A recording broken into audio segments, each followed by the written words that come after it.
আপনার মন খারাপ হলে আপনি এই সূরাটা পড়বেন, আপনার মন ভালো হয়ে যাবে। এটাকে দি অ্যান্টি ডিপ্রেসেন্ট সূরা বলে, মানে ডিপ্রেশন কাটায় ফেলে।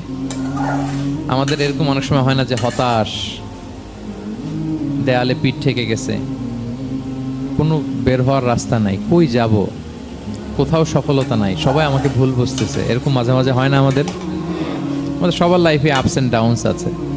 আপনি যখন ভারাক্রান্ত হবেন, কষ্টে থাকবেন, এই সূরাটা পড়বেন, দেখবেন যে আপনার ডিপ্রেশন দূর হয়ে গেছে।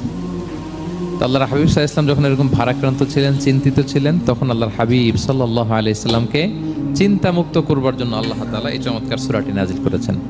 আল্লাহ নাজিল করলেন, আউযু বিল্লাহি মিনাশ শাইতানির রাজিম, বিসমিল্লাহির রহমানির রহিম, ওয়াদ-দুহা ওয়াল-লাইলি ইযা সাজা মা ওয়াদ্দাআকা রাব্বুকা ওয়া মা ক্বালা ওয়ালাল আখিরাতু খায়রুল লাকা মিনাল উলা ওয়ালা সাওফা ইউতিকা রাব্বুকা ফাতারদা।